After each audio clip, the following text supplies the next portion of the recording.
Varicose veins కి సరైన చికిత్స కోసం సంప్రదించండి ఎవిస్ హాస్పిటల్. నమస్కారం. మాఘపురాణం 19వ రోజు పారాయణలోకి వచ్చాం. ఈ రోజున మాఘ బహుళ చవితి అంటే సంకటహర చతుర్థి చేసుకునే అలవాటు ఉన్న వాళ్ళకి ఈ రోజున గణపతి పూజ చేసుకునేందుకు ప్రత్యేకమైన రోజు. ఒకవేళ గుర్తు లేకపోతే ముందు రోజు ఇది వింటారు కదా, రేపొద్దున చవితి మనం వినాయక పూజ చేసుకోవాలి, జ్ఞాపకం పెట్టుకోండి. కొంచెం లేట్గా మొదలు పెట్టుకున్నా కూడా గణపతి పూజ ఉదయం ఉపవాసం, రాత్రి పూజా విధానం ఉంటుంది. పొద్దున పూట మీరు 10 గంటలకు విన్నా కూడా స్వల్పంగా లఘువుగా ఉదయం గణపతి పూజ చేసుకోవటం, ఉపవసించి సాయంకాలం మనం గణపతి దేవాలయానికి వెళ్ళటము లేదా ఇంట్లోనే కుడంలో ఉండ్రాళ్ళు చేసుకుని గణపతి ఆరాధన చేసుకుని నివేదన చేసుకుంటే మంచిది. అలవాటు ఉన్న వాళ్ళు చేసుకోవచ్చు. అయితే ఈరోజు ఏం చెప్తున్నారంటే మాఘ ఏకాదశి మహాత్మ్యాన్ని గురించి చెప్తున్నారు. మాసములన్నిట్లలోనూ మాఘమాసం అత్యంత పుణ్యదాయకమైంది. మాఘమాసంలో నదీ స్నానం విశేషమైన పుణ్య ఫలితాన్ని ఇస్తుంది. అయితే మనకు సాధారణంగా తెలుసండి, ఎప్పుడు కూడా కార్తీక స్నానాలు అని చెప్తాం. మాఘ స్నానాలు తక్కువ మందికి తెలుస్తాయి. కార్తీకం మొత్తం యావత్ భారతదేశము అంటే సౌత్ ఇండియా అంతా పాటిస్తుంది. మాఘం తక్కువ మంది పాటిస్తారు. అయితే మనం ఇది తెలుసుకున్నప్పుడు ఒకవేళ కార్తీకంలో చేయలేకపోయినా చలికాలం అవ్వడం వల్ల ఏదైనా అనారోగ్యాలు ఇబ్బంది మనం స్నానాలు చేయలేని పరిస్థితిలో ఉన్నా కూడా మాఘంలో అయినా ఇది చేయగలిగితే నదీ స్నానం చాలా ఫలితాన్ని ఇస్తుందండి. అవకాశాన్ని బట్టి చూసుకోవచ్చు. మనకు అందుకని చూడండి, కార్తీకం తర్వాత మార్గశిరం పుష్యం మధ్యలో 2 నెలలు వచ్చినాయి.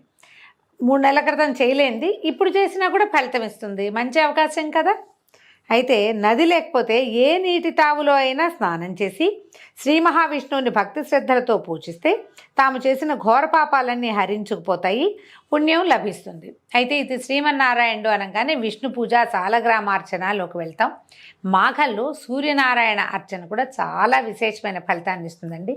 ఇక్కడ శ్రీమన్నారాయణుడు అంటే ప్రత్యక్ష నారాయణ స్వరూపమైన సూర్యుడి గురించే చెప్తారు.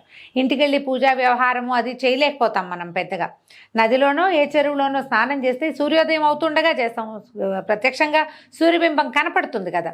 ఆ కనపడే సూర్యబింబానికి 3 దోసెళ్ళ నీళ్లు దోసెళ్లతోటి తీసి అర్ఘ్యప్రదానం చేయటం. పెద్ద మంత్రం కూడా అక్కర్లేదండి. ఆదిత్యాయ నమః అని చెప్పుకున్నా చాలు. అంత చిన్నది కూడా సరిపోతుంది. సూర్యుడికో నమస్కారం చేయటం, ఓ 3 దోసెళ్ల నీళ్లు అర్ఘ్యప్రదానం చేసి నమస్కారం చేసుకుంటే అది ప్రత్యక్ష నారాయణ సేవను మించిన సేవ అసలు లేనే లేదు. అంత మాత్రమైనా చేయండి అంటారు.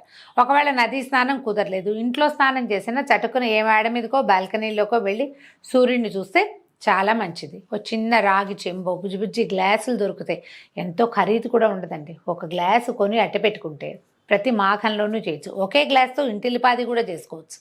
చిన్న గ్లాసు, దాన్ని కొంచెం ఎర్రగా శుభ్రంగా తలతళ్ళాడేలాగా తోమాలి. రాగి వస్తువులు ఏంటంటే నిలవ పెట్టామంటే కడిగి పెట్టినా సరే అదంతా మసాలు పడిపోయి పాత మొహంలాగా తయారవుతుంది. ఏ రోజుకి ఆ రోజుకి కొంచెం తోముకోవాలి. దాన్ని తోమి ఆ నీళ్ళని ఎర్రని పాత్రలో కనుక ఇస్తే చాలా మంచిదండి. అవకాశం ఉన్నవాళ్ళు చేయండి. అయితే మాఘపురాణం వినటము, మాఘమాస వ్రతం ఆచరించటము, విష్ణు పూజలు, సంకీర్తనలు, భజనలు, దాన ధర్మాలు మొదలైనవి చేస్తే ఆ శ్రీహరి సర్వదా మనల్ని కాపాడమే కాక విష్ణులోక ప్రాప్తిని కూడా కలగజేస్తాడు. కాబట్టి సర్వులు మాఘమాస వ్రతం ఆచరించటము సర్వశ్రేయస్కరము. మాఘమాసంలో శ్రీహరిని సేవిస్తే ఇష్టకామ్యార్థ సిద్ధి కలుగుతుంది. ఆయురారోగ్య ఐశ్వర్య భోగభాగ్యాలు సిద్ధిస్తాయి. దీనివలన శ్రీహరి కృపకి పాత్రలే మోక్షప్రాప్తిని పొందగలుగుతారంటంలో ఎటువంటి అనుమానము లేదు. పూర్వం అనంతుడని ఒక బ్రాహ్మణుడు ఉండేవాడట. నేను ఎక్కడున్నాడు? యమునా నదీ తీరంలోని ఒక అగ్రహారంలో నివసించేవాడు. యమునా నదీ తీరం అంటే ఇంచుమించుగా ఢిల్లీకి దగ్గర అనుకోండి. నార్త్ ఇండియా కథ చెప్తున్నారు. ఈయన ఒక బ్రాహ్మణ ఆయన ఉండేవాడు. ఈయన పేరు అనంతుడట. ఇతను పూర్వీకులు ఇచ్చిన ఆస్తి, వంశపారంపర్యంగా చాలా కాలం నుంచి వస్తున్నటువంటి అధికంగా ఆస్తి సంక్రమించి ఐశ్వర్యవంతుడు అవటం చేత అహంకారిగాను, మొండితనము, మూర్ఖత్వం కలవాడుగాను తయారవుతాడు. మనం ఇప్పుడు కూడా చూస్తామండి. ఇట్లాగే పూర్వకాలం నుంచి పూర్వతర ఆస్తులు, నాయనమ్మవి, తాతవి, తల్లివి ఎప్పటి నుంచో ఆస్తులు వస్తుంటే పిల్లలు ప్రపంచ జ్ఞానం లేకుండా ఉంటారు. డబ్బు ఉంటుంది, దీన్ని అనుభవిద్దాం, అధికారం ఉంటుంది, అనుభవిద్దాం, పని వాళ్ళు ఉంటారు, మనం ఏం పని చేయం. దాంతో బద్ధకస్తులుగాను, మూర్ఖులుగాను, మొండివాళ్లుగాను ఉంటారు. పనిమంతులుగా ఉండే అవకాశం అసలు లేనే లేదు. మనం ఇప్పుడు కూడా చూస్తాం. అదే తండ్రులు ఉద్యోగస్తులయ్యి అన్ని పనులు వాళ్లే స్వయంగా చేసుకుంటుంటే వీళ్ళ పిల్లలు కూడా అలాగే తమ సొంతంగా పనులు చేసుకునేలాగా అలా కనపడతారు. ఆస్తి స్వాస్థలున్న అన్ని కుటుంబాల్లోనూ తొలి తరాల కంటే తర్వాత తరాల వాళ్ళు మూర్ఖంగా, మొండిగా, పట్టుదలగా, ఒక అర్థం పర్థం లేని ఒక కాంప్లెక్స్లో జీవించడం మనం ఇప్పటికి కూడా చూస్తాం. పూర్వకాలపు గాథల్లో కూడా అవే కనపడుతూ ఉంటాయి. అయితే విద్య కూడా అంతంత మాత్రంగానే అబ్బిందట. నిత్యం ఇంటి నుంచి డబ్బు తీసుకొని దుష్టులతోనూ దుర్మార్గులతోనూ తిరుగుతూ జులాయిగా తయారయ్యాడు. చెడు అలవాట్లకు లోనయ్యాడు. సులువుగా డబ్బు దొరికే మార్గం ఉంటే స్నేహితులు చాలామంది చేరతారు. వీడిని చాలా తొందరగా నువ్వు కుమార్ రాజావని చెప్పి బాగా అలవాట్లు నేర్పించేశారు. తల్లిదండ్రుల హితబోధనలు వినక తన ఇష్టానుసారం సంచరించేవాడు. ఏనాడు దైవతి చింతన చేసిన పాపాన్ని పోలేదు. పాప భీతి మొదలే లేదు. మందు, మగువ, పేకాట, జూదం మొదలైనటువంటి సకల దుర్గుణాలు అలవడ్డాయి.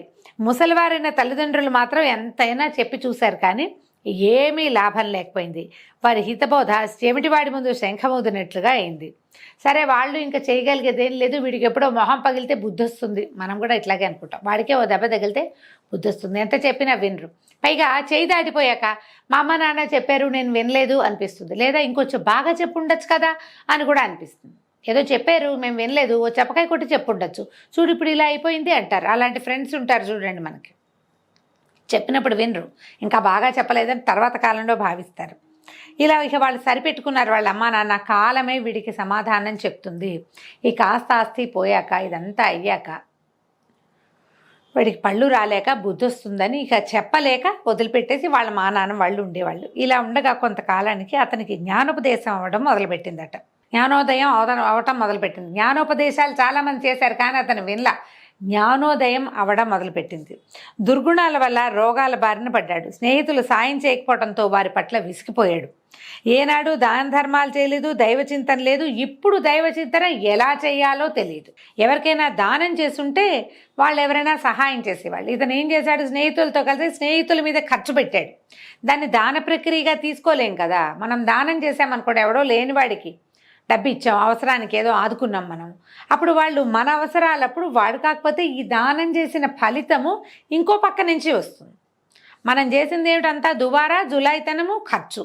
ఇది ఎక్కడి నుంచి వస్తుంది? ఖర్చు పెట్టించే వాళ్ళు పెట్టించేసి తర్వాత నీ దగ్గర డబ్బులు లేకపోతే నీ దగ్గరికి రారు. అలాగే జరిగిందనమాట.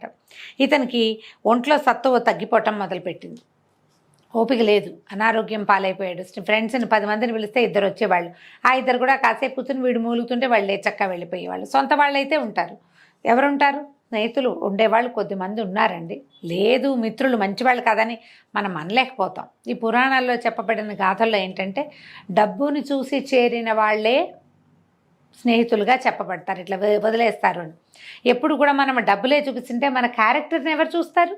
మన గుణాన్ని చూడరు కదా. డబ్బు చూపించకుండా ఉంటే గుణం కనపడుతుందేమో. మరి ఒకనాడు అతను ఇట్లా ఆలోచించడం మొదలుపెట్టాడు. అయ్యో, తల్లిదండ్రులు పెద్దవాళ్ళు చెప్పిన మాట వినకపోతేనే ధనబలంతో మిక్కిరి గర్విష్ఠిగా మారాను. సకల దుర్గుణాల పాలిట బారిన పడ్డాను. నేనెంతటి పాపాత్ముడిని. దైవచింతన చేయలేదు, దాన ధర్మాలు చేయలేదు, భగవంతుని పట్ల సాధారణ భక్తిని కూడా చూపించలేదు. నాకు ఇంకా మోక్షం ఎట్లా వస్తుంది? ఒక్క పుణ్యకార్యమైనా చేయలేదు సరికదా. నేను పాపకార్యాలు ఎన్నో చేశాను. ఈ మాఘమాసం అత్యంత పుణ్యదాయకమైంది. నదీ స్నానం చేయమని అమ్మా నాన్న ఎన్నిసార్లు చెప్పినా వినలేదు. నాకు ఇంకా నిష్కృతి లేదు. రేపు పొద్దు నుంచి నదీ స్నానం చేద్దామని డిసైడ్ అయ్యాడట. మనకి చాలా సమస్యలు చుట్టుముట్టినప్పుడు అప్పుడు దైవం వైపుకి తిరుగుతాం. ఎక్కడా మనకి సమాధానం దొరకకపోతే మనం దైవం వైపుకి తిరుగుతాం. ఒకవేళ మనం తిరగలేదనుకోండి, ఏదో ఒక ప్రచోదనం వస్తుంది ఆ సమయానికి. ఎవరో ఒకళ్ళు ఫ్రెండ్సో, చుట్టుపక్కల వాళ్ళు, దారిపోయేవాళ్ళు ఎవరో ఒకళ్ళు మనని దైవం వైపుకి తిప్పుతారు. మీరు చూడండి, అన్ని రకాల వ్రత కథల్లోనూ ప్రయాణ సమయంలో ఎవరో పూజ చేసుకుంటూ ఉండగా చూసి ఆ పూజను మొదలుపెట్టిన గాథలు వింటాం మనం. సత్యనారాయణ వ్రత గాథలు అంతే, అనంత వ్రత గాథ అంతే, చాలా రకాల పుణ్యవ్రతాల గాథలన్నీ కూడా ఎవరో అది ఆచరిస్తుంటే చూసి వారిని చూసి ప్రచోదనం పొంది మనం కూడా చేయాలనుకోవటం, అలాంటివే కనపడతాయి. ఇతనికి తనంతట తనకే తట్టింది. ఇది మాఘమాసము, రేపటి నుంచి నదీ స్నానం చేస్తే నాకు అనారోగ్యం తగ్గుతుంది, ఏమైనా ఈ డబ్బు సమస్యలు వచ్చిన ప్రాబ్లమ్స్ తీరతాయేమోనని భావించాడు. అయితే ఏమైంది, రేపటి నుంచి నదీ స్నానం చేసి దాన ధర్మాలు చేసి శ్రీ మహావిష్ణువుకి పూజలు, భజనలు, సంకీర్తనలు చేయించాలి. మాఘమాస వ్రతం ఆచరించాలి, లేకపోతే నాకే నికృష్టపు చావు వస్తుందోనని ఆలోచించుకుంటూ నిద్రాదేవి ఒడిలోకి జారుకున్నాడట. ఆనాటి రాత్రి కొంతమంది దొంగలు అతని ఇంట్లో పడి సర్వము దోచుకుపోయారు. అయితే అలికిడికి మెలకు వచ్చి ఇతను ఏం చేశాడు, దొంగలు నరుస్తూ వాళ్ళ వెనకాల పడ్డాడట. అట్లా తరుముతూ నది మీద ఒక వంతెన కట్టుంటే ఆ వంతెన మీదకి ఆ దొంగలు ఎక్కారు. ఇతను కూడా వాళ్ళ వెనకాల పరిగెత్తాడు. ఈ పెనుగులాటలు ఈ పరిగెత్తడంలో ఒక దొంగ అతను కాలు మడతపడి కింద పడిపోయి ఈ మన అనంతుడికి చిక్కేసరికల్లా ఇతను అతన్ని పట్టుకున్నాడు గట్టిగా. ఇద్దరు పెనుగులాడుతూ ఉంటే ఏమైంది, వెనక నుంచి ఇంకో దొంగ పరిగెత్తుకుంటూ వచ్చి ఈ అనంతుడు నెత్తి మీద ఒక ఎత్తిగా కొట్టాడు. ఈ అనంతుడు ఆ దొంగతో సహా నదిలో పడిపోయాడట. నదిలో పడ్డా కూడా ఈ పట్టుకున్న వాడిని వదల్లా, కానీ ఈ తలకి దెబ్బ తగిలింది. అది మెల్లిగా తడికి నీళ్ళలో పడేసరికల్లా నదిలో పడేసరికి ఆ తల నానిపోయి నెత్తురు విపరీతంగా స్రవించిపోయి మెల్లిగా ఈ పెనుగులాటలోనే అతని ప్రాణం కాస్త పోయింది. కాకపోతే తెల్లవారుజామున సూర్యోదయం ఇంకొక అరగంటలో అవుతుందనగా మాఘమాసం నదీ స్నానం చేయటం వల్ల ఇతనితో పాటు ఆ దొంగ కూడా నీళ్లలో మునిగి మరణించాడు. స్నానం చేయటం అతను మరణించాడు. ఈ స్నానము దీని తర్వాత మరణం సంభవించడంతో నదిలో పడిన అనంతుడు నీట మునగటం వల్ల నదీ స్నాన ఫలితం దక్కింది. ఈ నదీ స్నానాల్లో ఒక విశేషం చెప్తారండి.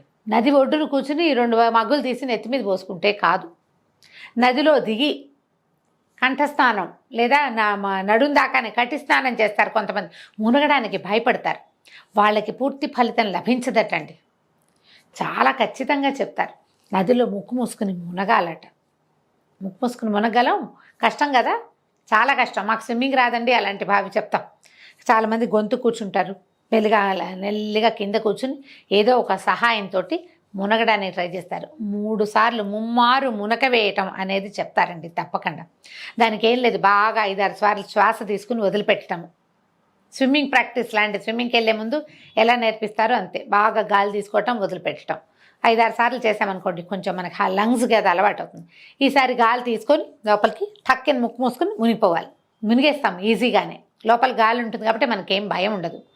అలా కాకుండా మామూలుగా మునగడానికి ట్రై చేస్తే నీళ్లు మనని తోసేస్తాయి, మన ప్రాణం కూడా ప్రాణాల పైన పోయి బయటకు వచ్చేస్తాం. ఇతను నదిలో మునిగాడు అన్న దొంగతోటి కలిసి. దానివల్ల ఇతనికి నదీ స్నాన ఫలితం దక్కిందట. అతని పాపాలన్నీ పటాపంచలైపోయాయి. మాఘమాస ఫలితాన్ని పూర్తిగా అనుభవించి పుణ్యాత్ముడైపోయాడు. విష్ణుదూతలు అతన్ని వైకుంఠ ప్రాప్తిని కలగజేశారు, అక్కడ తీసుకుపోయారన్నమాట పైకి. ఇదంతో పాటు నీటిలో మునిగినటువంటి దొంగ కూడా మోక్ష ప్రాప్తి లభించింది. మాఘమాస నదీ స్నానం అలాంటి ఫలితాన్ని ఇస్తుంది. సమస్తమైన పాపాలు పోతాయి అంటే ఈయనకు పోయినాయి, మనకు కూడా వైకుంఠం వస్తుందంటే అట్లా రాదు. ఈయన ఏం చేశాడు, మునగ్గానే చచ్చిపోయాడు. మునిగి స్నానం చేసి మాఘమాస స్నానం చేసామని అనుకుని తెల్లారి మళ్ళీ మన పనులు మనం మొదలెట్టామనుకోండి, ఆ ఫలితంగా మన అకౌంట్లో పడుతుంది. మనం కొత్తగా చేసే కర్మలు ఉంటాయి కదా, పాపకర్మలు, వాటి అకౌంట్ మళ్ళీ స్టార్ట్ అవుతూ ఉంటుంది. ఇతను మరణించాడు కాబట్టి ఇతనికి ఆ అవకాశం లభించిందట. దీంతో నదీ స్నాన మహాత్మ్యాన్ని గురించి చెప్తూ 19వ అధ్యాయాన్ని పూర్తి చేశారు. రేపు ఉదయం మళ్ళీ 20 రోజు పారాయణలో కలుసుకుందాం. నమస్కారం.